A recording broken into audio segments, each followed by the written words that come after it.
আজকে এক ভাই বলছিলেন যে আমার বিবি আপনার কথা শুনতেই রয়েছিল না, শুনলেই কত কি শুন নাই, আকর্ষণ নাই, কি কথা বলে। কিন্তু এমন হয়েছে যে এখন আপনার কথা ছাড়া অন্য কথা শুনেই না, শুনতে শুনতে, কারণ ইসলাহি কথা শুই না, সে উপকৃত হয়েছে, ফায়দা পেয়েছে, দিলে বসে গেছে। আপনার ঘর আপনি আবাদ করবেন, পরিশান, অনেকেই ফোন করে হুজুর খুব বিপদে আছে, 2 মাস ধরে বিয়ে বসে, এইরকম অসুবিধা, ওই রকম অসুবিধা, বাড়িতে অসুবিধা, হুজুর বউ খালি জ্বালায়। এটার চিকিৎসা কিন্তু এইটুক করা না, দোয়া চাওয়া না। তার চিকিৎসা হলো আপনি যা শুনবেন, আমল করবেন, বাইর দিকে মুজাকারা করবেন, তাহলে বাধ্য করেন না, খালি মুজাকারা করেন, আপনি আমলটা করে দেন। আপনার আমল মুজাকারা দেখে দেখে সেও আস্তে আস্তে একা একাই এই লাইনে অগ্রসর হবে, আল্লাহর রহমত হবে। আর চোখে পানি ফেলবেন যে আল্লাহ তাহলে তুমি হিদায়াত দাও, জিম্মাদারি আমার দিছো, আমি তো পারি না, আমার আকল কম, জ্ঞান কম, আমার দেশে বেশি বুঝি, আল্লাহ এর বুঝ দাও, হিদায়াত দাও। এই দোয়াটাও আল্লাহর কাছে করবেন। হিদায়াতটা চায় নিতে হয়, মঙ্গলটা চায় নিতে হয়। এই যে বাড়িতে আপনি বলবেন, এটা তার হক এবং ঈমান। ঈমান কি? লা ইউমিনু আহাদুকুম হাত্তা ইউহিব্বা লিআখিহি মা ইউহিব্বু লিনাফসিহি। আপনি আপনার জন্য যে কল্যাণ, যে ভালোটা পছন্দ করলেন, ঠিক অপরের জন্য সেই পছন্দ করবেন। অপরের মধ্যে সবচেয়ে ঘনিষ্ঠ জন আপনার ঘরের বিবি, তার জন্য এটা পছন্দ করা, এটা আপনার ঈমান, এটা আল্লাহর নবীর কথা, আমার বানানো কথা না। মুহাম্মদুর রাসূলুল্লাহ সাল্লাল্লাহু আলাইহি ওয়াসাল্লাম এটা বলে দিয়ে গেছেন, এই মূলনীতি, লা ইউমিনু আহাদুকুম হাত্তা ইউহিব্বা লিআখিহি মা ইউহিব্বু লিনাফসিহি। সুতরাং তার জন্য এটা ভালোবাসা, পছন্দ করা, তার ভিতরে এটা ঢুকাইয়া দেওয়া, এটা আপনার ঈমান। যেটা না করেন, ঠিকমতো করেন, জরুরত মনে না করেন, তাহলে আপনার ঈমান ঠিক না, অসম্পূর্ণ ঈমান, অপূর্ণ ঈমান, বড় এটা হিসাবের বাইরে। এই জন্য আপনার ঈমানের তাগিদে, আপনার প্রয়োজনে আপনি কথাগুলি এখানে পেশ করবেন নিয়মিত। আল্লাহ পাক তৌফিক দান কবুল করুন। দেখেন, নেতা বদলানো জরুরি না, নীতি বদলানো জরুরি। নেতা বদলানো জরুরি না, নীতি বদলানো জরুরি। এটা মানুষ তার ভিতরে আল্লাহর ভয় আসুক, আখলাক আসুক, ইনসাফ কায়েম হোক তার ভিতরে। নিজ থেকে ইনসাফ শুরু করছে, বাড়িতে করে, আশপাশের মধ্যে করে, আস্তে আস্তে ছড়ায়। এমন একটা লোক যে 24 ঘন্টা দিন দেখতেছে, যে লোকটা ইনসাফ কায়েম করে, তার ভিতরে আছে আল্লাহর ভয় আছে। এই লোকটার যদি তৈরি করে আমরা সঙ্গতে পাঠাই, তাহলে দেখা যাবে ওই লোকের দ্বারা ওই ইনসাফ ওখানেও হবে। তাহলে আমি একজন লোক তৈরি করি, সমাজে এইভাবে বিচরণ করি, তাহলে আমাদের তৈরি করা লোকগুলি ঠিকই জায়গার মতো গিয়ে ইনসাফ করবে। দেখেন, পৃথিবীর কোনো শক্তি, কোনো আইন মানুষকে ভালো করতে পারে না। কত আইন তো আছে, কত জেল হইব, ফাঁসি হইব, মুখ হইব, ধর্ষণে কত কঠিন শাস্তি বর্তমানে রাখা আছে। ধর্ষণ ফিরছে, ফিরে নাই, ব্যাখ্যা তো উল্টা পাল্টা, তারপরে তো ফিরে নাই। হ্যাঁ, এরকম ভাবে খুনের শাস্তি দেশে আছে না, কিন্তু খুন ফিরছে নাকি? ফিরে নাই। মানুষের তৈরি আইন দিয়া কোনো বাস্তবে কোনো অন্যায় প্রতিরোধ করা সম্ভব নয়, কারণ আইনের ফাঁক থাকে, প্রয়োগেও ফাঁক থাকে। কিন্তু আল্লাহ তাআলার যে আইন, রাসূল এর ফাঁক নাই, ফাঁকের সুযোগই নাই। ওমর ফারুক রাদিয়াল্লাহু তাআলা আনহুর জামানায় একজন নাসারা খ্রিস্টান বাদশাহ 400 লোক নিয়ে আসছে, ইসলাম গ্রহণ করছে। সোজা কথা, এত বড় দল ইসলাম গ্রহণ করার পরে বাইতুল্লাহ তওয়াফ করতেছে, উমরা করতেছে। যেহেতু সে বাদশাহ, তার চালচলন ভিন্ন, ভাবভঙ্গি ভিন্ন। আগে বাদশাহ তো অহংকারী থাকে, তার ছিল এরকম, সত্য ইসলাম গ্রহণ করছে, ওইটা তার রয়ে গেছে মেজাজ।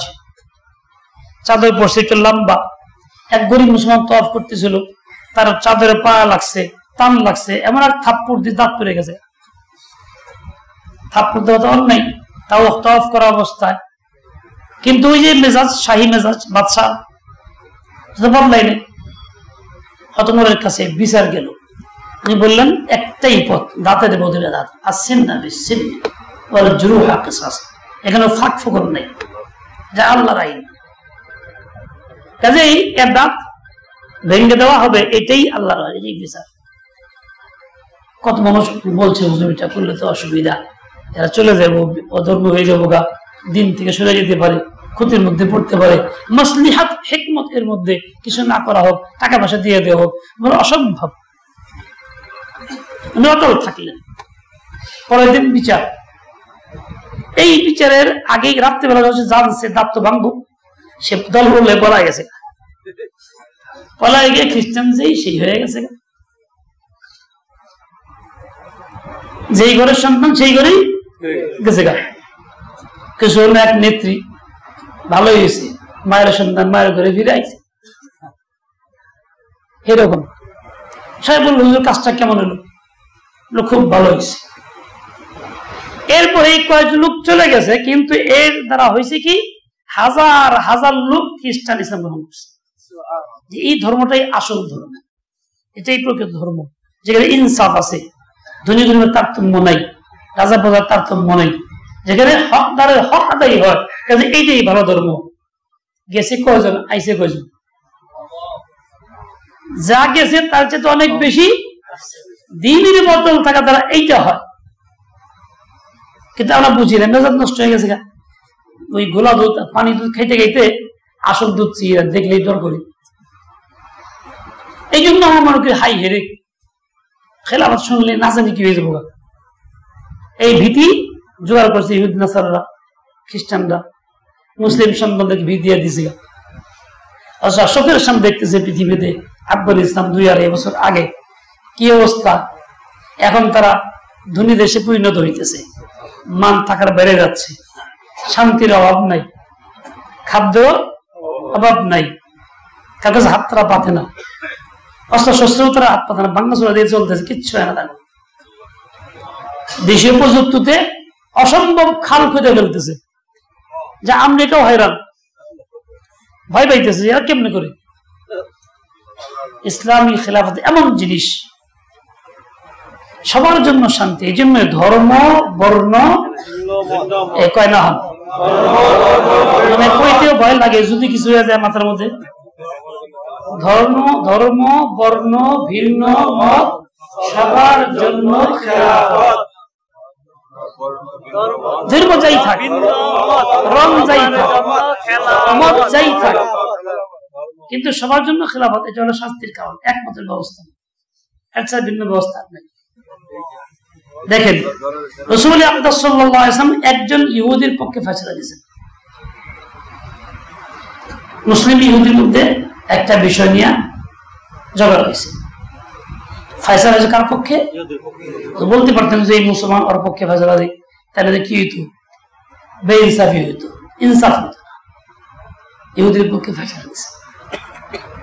আদনা কাজ দেখেন, হুজুর ইহুদির থেকে কিছু কিনেছিলেন, মাল খেজুর নিছিলেন, জেরা রাইখা বন্ধ করে রাইখা, সময় হওয়ার আগে চাওয়া শুরু করছে, চাইছে না, খালি গালিগুলো সমানে করছে। রাসূল আকরাম চুপচাপ, হয়তো মুক্ত রাগী মানুষ উঠতেই প্রতিবাদ শুরু করছেন। থামাইলেন, আমার এক কাম করো, তুমি এই লোকটা চাইছে, তার হক আছে চাওয়ার, ইন্নালি সাহাবিল হাক্কি মাকালান, সে হকদার, তার কিছু কথা বলার সুযোগ আছে, বলতেই তো পারে। বলছে তুমি আমার থেকে আদায় করে দাও, তাহলে আর একটু বেশি দিয়ে দাও। এই হলো খেলাফত, এই হলো ইসলামী শাসন ব্যবস্থা। এটা ফল ভালো না খারাপ, আমরা বর্তমান ধারণা করছি শেষ। এই জন্যই আমরা ওই কুফরি মতবাদকেই প্রাধান্য দিচ্ছি, ওইটাকে ইসলাম মনে করতেছি। দেখেন ওমর ফারুক রাদিয়াল্লাহু আনহু বলছেন, আলা লা তুগালু ফি সাদাকাতিন নিসা, খুতবাতে দিকে বলছে খবরদার মহিলাদের মোহর খুব বেশি আকাশচুম্বী করো না, 10 লাখ 15 লাখ 20 লাখ করে যায় না কথা। আমার মেজাজ কি, মোহর কি কম করা না বেশি করা?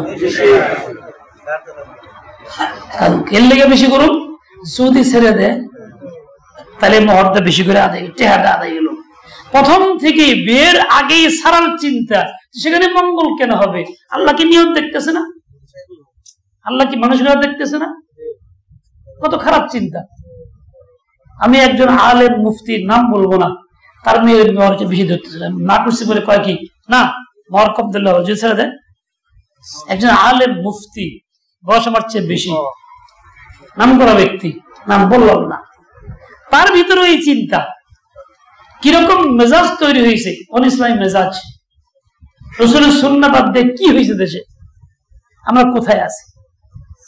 হ্যাঁ, এইভাবেই আবার মিথ্যা তো আছে, মিথ্যা সাক্ষ্য তো আছে, এ তো কল্পনা করা যায় না। তাহলে প্রথম থেকেই নিয়তটা ভালো না, নিয়তটা ইসলাম না, সহি না। আমার ভাই আবু বকর সিদ্দিক রাদিয়াল্লাহু আনহু খেলাফতকাল 2 বছর 5 মাস, মাত্র কয়েকদিন। মদিনা সব জায়গায় শান্তি আর শান্তি, কোন কাজ নাই খলিফা করার মতো, সব শান্তি হয়ে গেছে গা। চিন্তা করতেছি কি, এই তো কোনো মানুষ আছে কিনা যার কোনো খিদমত করার লোক নাই, কাজ করে দেওয়া দরকার। বিধবা অসহায়, তালাশ করে 25 জনের তালিকা বেরিয়ে যায়, 25 জনের কোনো লোক নাই, পুরুষ নাই। তাহলে এটা জিম্মাদারি বাইটা নিবা, কে কোন না নিবা, একটা নিয়ে গেছে। হয়তো আবু বকর সিদ্দিক এক জায়গায় খালি রাখছে, নাম ফান কেউ দেয়, ওনার নামও দেয় না, কেউ নামও দেয় নাই। হয়তো তালাশ করে যে এই তালিকা পুরো হয়েছে নি, যে একটা নাম তো খালি। চিন্তা করলে সুযোগটা আমার, আমি যাই কামটা করি। গিয়া রাত্রে গিয়া জিজ্ঞেস করছে, আম্মা আমি উমুক, কোন কাজ থাকলে বলে আমি করে দিব। বলে কাজ তো ছিল, করে দিয়ে গেছে, কে জানি কে দিছে তা তো জানি না, প্রকাশও করে নাই। চিন্তা করলো যাক তাহলে পরের দিন একটু আগে আসি, আর একটু আগে গেছে, হ্যাঁ হেদিনও এই কথা, তার আর একটু আগে গেছে, হেদিনও এই কথা। কি রে ঘটনা কি? একদিন এসার নামাজ পড়ে রাস্তা গিয়ে অন্ধকারে খারাপ হয়েছে, দেখি কেনা যায় সারা রাত পাড়া দিবস। রাত্রে আবু বকর সিদ্দিক চলছেন, হাতে কোনো বাতিও নেই, পায়ে জুতাও নেই, উনি খলিফাতুল মুসলিমিন। সালাম দিয়েছে, কে? আবু বকর। তাহলে আপনি এখানে কই যান? কে? আল্লাহর বান্দি অসুবিধা আছে, তার কিছু খেদমত বাকি করে দিবার যাই। জুতা কো? জুতা এই জন্য পরি নাই, জুতার পায়ের তলায় আওয়াজে কারো ঘুম ভাঙতে পারে আশেপাশে, আল্লাহর বান্দাদের কষ্ট হবে, এই যে জুতা ছাড়া যায় টিমাটি আস্তে আস্তে। বাতিকো তাতে মানুষ দেখবো কেনা যায়, আমি তো আল্লাহর জন্য করতেছি, দেখানোর জন্য তো না। আমার তো hayran, খলিফাতুল মুসলিমিন হলো এইরকম, যার আদর্শ এই নীতি। তাহলে এইটার দ্বারা উপকার না অপকার? এই খালি একজনের লিগে না সবার লিগে? মাওলানা আমিনুল ইসলাম সাহেব রাহমাতুল্লাহ লালবাগ মাদ্রাসায় বয়ান করতেছিলেন। উনি তো লালবাগ মসজিদের খতিব ছিলেন দীর্ঘদিন, আমার জুমার পড়তাম, শুনতাম। একদিন কোরআনে বলতেছিলেন যে আবু বকর সিদ্দিক খলিফাতুল মুসলিমিন, সামান্য ভাতাই তো 1 টাকা নেয় ঘরের সংসারে খাবারের লেগে। উনি বলছেন যে আমি তো ব্যবসায়ী ছিলাম, ব্যবসা করতে পারি না তোমাদের মুসলমানের কাজের জন্য, তা আমার তো খাওয়ার ব্যবস্থা করতে হবে। সবাই মিলে ভাতা নির্ধারণ করছে সামান্য, উনি খুব সামান্য দিচ্ছে, যাতে কোন রকম চলে, দান বাঁচে, বাড়তি কিছু খাওয়ার সুযোগ নেই। একদিন ঘরওয়ালা বলছে মিষ্টি খেবার চাইছিলাম, ব্যবস্থা করতেন যদি। বলে আমার তো টাকা নাই, করতে করবো। তো বলে আমরা বাজার থেকে কষ্ট করে কয়েক পয়সা বাঁচাইছি, এই যে আপনারা দেয় আর কিছু বইরা দেন। তাই নাকি? তাহলে তো ওইটা জমা দিয়ে গিয়া কিনলে কি এটা আমাকে দরকার না, সংসার বাচ্চা যখন যে না হয় চলবো, তাহলে একটু বাইতে জমা দিয়ে গিয়া। এই হলো খলিফাতুল মুসলিমিন, এই হলো খিলাফত কাজ। আমরা গেলে গল্প বানাইছি। ওমর ইবনে আব্দুল আজিজ রাহমাতুল্লাহ আলাইহি খলিফা হয়েই বলছেন বিবিকে, তোমার যত অলংকার আছে সব জমা দেবে তুমি। কে দিব? কে? আবার বাবাই দিছে। কথা বাবা তো ইনসাফ কায়েম করে নাই, কি করতে জানা নাই, বেতন মালে ভালো দিয়ে পারে, নামটা দিন না, বাবার সম্পদ দিবা, যদি না পারো আমার থেকে পৃথক হয়ে যাও, আমার সংসার থাকতে পারবো না। সাথে সাথে খুঁজে দিয়ে দিয়েছে, আমার স্বামী দরকার, আমার সংসার অলংকার দরকার না, সব নিয়ে জমা দিয়েছে বেতন মালে। এই হলো খলিফাতুল মুসলিমিন, পঞ্চম খলিফা। এক বৃদ্ধা চিৎকার করতে করতে আসতেছে, কান্নাকাটি করতে করতে আওয়াজ পেয়েছে, কি হয়েছে? লোক পাঠিয়েছে, দাও কি হয়েছে? আমার ছেলে এতিম, আমার স্বামী নাই, আপনার ছেলেরে মারছে, সেজন্য আমার ছেলেকে ধরে নিয়ে আসছে আপনার লোকেরা, বিচার হবে, আমি তাই আপনার কাছে ক্ষমা চাইতে আসছি, আমার ছেলে ক্ষমা করে দেন। বলে ক্ষমা তো পরে, আগে বলো তুই ভাতা পাবো কিনা বাইতুল মালের, বিধবা ভাতা পাবো কিনা, এতে ভাতা পাবো কিনা? বলে তো পাই না। বলে এই তাড়াতাড়ি এই কতদিন ভাতা পায় না, সব ভাতা পরিমাণ বাড়িতে পৌঁছায় দিয়ে আসো। এর নাম খলিফা। আর আমাদের শাসকরা কত হাজার কোটি লুপাট, বস্তা বেড়া লুপাট, ব্যাংক থেকে লুপাট, স্বর্ণ লুপাট, জনগণের চাল সব লুপাট। চাকরি দিতে গিয়ে 2 কোটি 5 কোটি ছাড়া চাকরি নাই, সব লুপাট। অমুক তমুক ব্যক্তির নামে তো আইতেছে। যত লুপাট হয়েছে বাংলাদেশ আমল থেকে শুরু করে এই 15 বছর আগ পর্যন্ত সব মিলে এলো, এইবারে জায়েজ তার চেয়ে বেশি না, অনেক কম। আর এবার জায়েজ তার চেয়ে অনেক বেশি। এর দ্বারা ফায়দা কি? फायदा यही नजर की दिल्ली का लड्डू जिसने खाया उसने पछताया, नहीं खाया उसने पछताया। अब अगर दिल्ली लड्डू सामने आई से दिमाग सही करी, मिजाज तैयारी करी, ईमान ठीक करी, इस्लाम ग्रहण करছি, বিশ্বাস করি, তাইলে আমার ইসলামী মেজাজ, ইসলামী শরীয়ত, ইসলামী শাসন ব্যবস্থা এই সবকিছু আমাকে বিশ্বাস করে মাইনা যেতে হবে যদি ঈমান নিয়ে করে যেতে চাই। আজ ইহুদ নাসারা হয়ে যেতে চাই, জামালে তাই করি, কোনটা করবো কত ইহুদ নাসারা হয়ে যেতে চাই নাকি? দেখেন হজ করে নাই, রাসূল কি বলেছে ফালিয়ামুত ইনশা ইহুদিয়ান ওয়া ইনশা নাসারিয়া। হজ করে নাই সে তো আসে কাফের হয়ে যায় নাই, তাই এরকম কথা। তার মানে কি? সেজন্য আমলের দ্বারা আল্লাহর হুকুমকে অস্বীকার করবে। আর আমরা তো সেটা আমলের দ্বারা করি না, খালি আমলের দ্বারাও করি, মুখেও করি। কোথায় ইমানটা থাকবো তাহলে? তালাশ করে পাওয়া যাবো? কাজে জেহেন থেকে ঘেরা ছড়ানো লাগবো। এই জন্য ধর্ম বর্ণ এই কথাটা আলোচনা করবেন, চর্চা করবেন, বাড়িতে গিয়ে কইবেন, ছোট ছোট বাচ্চাকে ওই মিছিল করাইবেন, কও তোমরা বাংলাদেশ নারায় থাকবি, আল্লাহ বাংলাদেশ জিন্দাবাদ, হ্যাঁ বাংলাদেশ জিন্দাবাদ, ধর্ম বর্ণ জিন্দাবাদ, ভিন্ন মত সবাই খেলাবাদ, বাচ্চাকে মিছিল করাইবেন, ওরা আনন্দ পাইবো, প্রচার হইব, মানুষ জানবো। যারা বক্তব্য পড়ান, বাচ্চাকে দোয়া কালাম শিখান, অনেক কিছু শিখান, তারাই শেষ সময়ে এই কথা 3 কথা ই করে দিবেন, স্লোগান দিয়া মেজাজ তৈরি করে দিবেন, সমাজে প্রচার। বাপ মাসে কি শিখছ? ধর্ম বর্ণ ভিন্ন মত সবার খেলাবাদ, বাপ মা বুঝুক যারে কি করেন খেলাবাদ কি আরে জিনিসটা প্রচার হইতে থাক, বলতে থাকেন। একদিন হক কথা বলতে পারেন নাই, যে করেই হোক এখন তো বলতে পারতেছেন, সুযোগকে কাজে লাগান। আমি একবার 2 দিন আগে ইসলামে একটা মক্তব বাচ্চাদের কোরআন দিছি, গতকাল তো অনেক বাচ্চা, অনেক বাচ্চা কইছে তোরা এটা কইছে আর কথা কইছে, একটা কাম করবা, দেখো না তরুণরা আন্দোলন করছে, 1 দফা 1 দাবি উমুক তুই কবে যাবি? তোমরা কইবে 1 দফা 1 দাবি কোরআন তুই কবে পড়বি? বাপ মানে কইবা, দাদা দাদি কইবা, বাচ্চা কি কইবা? 1 দফা 1 দাবি তুই কোরআন কবে পড়বি? বাপ মা পড়ে না, দাদা দাদি খালি পোলারে পড়ায়, নাতিরে পড়ায়। এর লেগে শিখাইছি তোরা যে যে কবি কি করে 1 দফা কবে পড়বি? দেখবেন যে কি সচেতন হইব কিনা, বাচ্চাদের মুখে এই কথাগুলি বাপমা শুনলে পরে কিছু লাগবো কিনা। এই যে আপনাদের হাতিয়ার, এটা দরকার, আপনারা করবেন। হ্যাঁ, এখন পিছিয়ে পাওয়ার সময় নাই। যে যেখানে আছেন এই সেই কথাগুলি প্রকাশ করেন, প্রচার করেন, দাওয়াত দেন, বলেন, মেজাজ তৈরি করেন। আরে ভাইদেরকে ইমান নিয়ে যাইতে তো হবে, ইমান নিয়ে পৌঁছে দিতে হবে। এই গিরা থেকে গেলে ইমান নিয়ে যেতে পারবো না, মত ইহুদি নাসারা হয়ে হবে।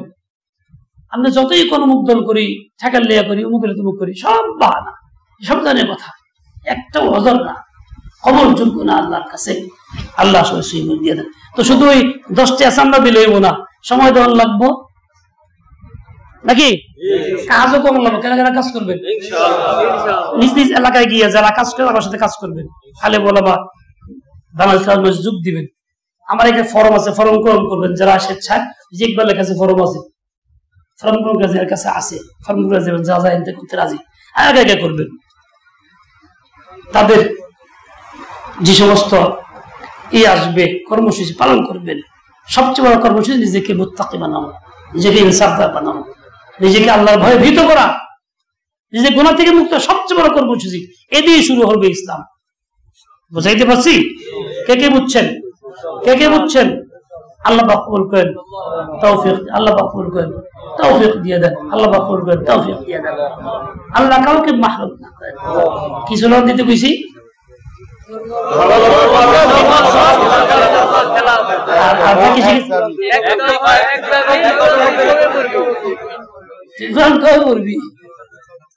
নাতি দাদারি কইব, নানি রে কইব, নানি নানা কইব, ঠিক আছে? বাচ্চাকে শিখাই দিবেন। খালি দাওয়াত খাইলে মহব্বত পাইলাম, মুসাফা করলো, যথেষ্ট নয়। এদের দিন হবে না, কিছুটা সময় দিতেই হবে, আপনাকে ত্যাগ করতেই হবে। দাওয়াত জুকুমা যায় জাগা, দাওয়াত খেয়ে বসি নাকি? আল্লাহ রিজিক খেয়ে বসি। পাখির দাওয়াত দেয় কেরা? বগলের দাওয়াত দিছে কেরা? কুত্তার দাওয়াত দেয় কেরা? বিলের দাওয়াত দেয় কেরা? না খেয়ে মরে না? দাওয়াতের ভয়ে যে করবেন না, দাওয়াত দিব না, দাওয়াত দরকার নেই, আপনি দাওয়াত ছাড়া খাইবেন। রিজিক আল্লাহ থেকে বরাদ্দ আছে, দাওয়াতের মুহতাজ আপনি না, রিজিক আপনার মুহতাজ, আপনি রিজিকের মুহতাজ না, রিজিক আপনার পিছে ঘুরবে। হাদিসে পাক আছে ইন্না রিজকা ইয়াতলুবুল আবদা আকসার মিম্মা ইয়াতলুবুল আবদু রিজকাহু। ঈমান রাখেন, ইয়াকিন করেন নবীর কথা, রিজিক বান্দাকে তালাশ করে অনেক বেশি, অধিক বেশি পরিমাণে তার থেকে, বান্দার থেকে। বান্দা রিজিক যেটুকু তালাশ করে, রিজিক তাকে তার চাইতে বেশি তালাশ করে। এটা আমার কথা না, কার কথা? মুহাম্মদ রাসূলের কথা। এটা আপনি বিশ্বাস করতে হবে, এটা আপনার ঈমান। ইন্নার রিজকা ইয়াতলুবুল আবদা আকসারা মিম্মা ইয়াতলুবুল আবদু রিজকাহু। কোথায় আছি? বয়স উঠে রিজিক তালাশ করি, বয়স উঠে দাওয়াতের দিকে কথা কই না, এই না সেই না। এই সুযোগে একটা কাম করবেন, সুযোগ পাইছেন, যত পাজি পূজা যতগুলি মসজিদ মাদ্রাসা কমিটির মধ্যে আছে, খালি জ্বালাইছে কথা কবেন দে নাই, এই সব ছাতাই এক সুযোগ করে দেন। যদি এখন না করেন, জীবনের জন্য ভুল করলেন। আদর করে আনবেন না রে, মুখে ছাড়া চলে না। শুনছি একজন বলছে গতকাল আমার কাছে, খুব দুঃখজনক কথা, কয় আগে তো মাহফিল করতাম অমুকের কারণ এক ব্যক্তির কাছে যেতে, মাহফিল কেমনে করবো, কাজ তারা দরকার, এর লেগে ওই শয়তান চরম ভুল করতেছে যারা কাজটা করতেছে। এর চেয়ে ভুলের কাছে ধরে না। খবরদার, সময় আছে, সুযোগ কাজ লাগান। বিভিন্ন নেককার লোকের কমিটির ঢোকা দেন, তাহলে সেই কথা বলতে পারবেন, সেই আমল চলবে। মাহফিল জরুরি না, সেই কথা জরুরি, দিন জরুরি।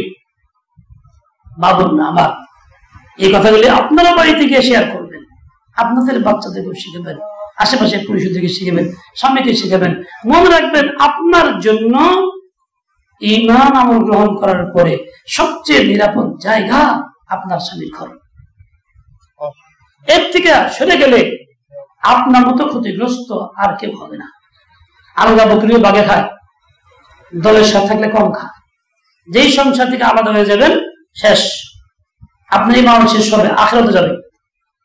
মনে রাখবেন, মনে রাখবেন, স্বামী নির্ভতা তিতা লাগবে, কিন্তু উপকারে আসবে। খুঁজলে দূর করবো, কৃমি দূর করবো। অপর যে মিষ্টি কথা কইব, সে আপনার কৃমি বাড়াইব। মনে রাখবেন, অন্যরা মিষ্টি কথা কইব, বাস্তবায়ন করবো না। আর স্বামী তিতা কথা কইলো কি বাস্তবায়ন করবে। কোথায় যাচ্ছেন? কোন একজন কইছিল গায়ক, যে সুখের আশার নাম ধরে বাতারা রাইলাম। আমরা ঠিক সেম এই কাজ, সুখের আশায় উমুক দল দইরা ইসলাম হারাইলাম, সুখের আশায় উমুকে দইরা ইসলাম হারাইলাম। মনে রাখেন, ভুলে যায় না। আল্লাহ পাক আমাদের সবাইকে হেদায়েত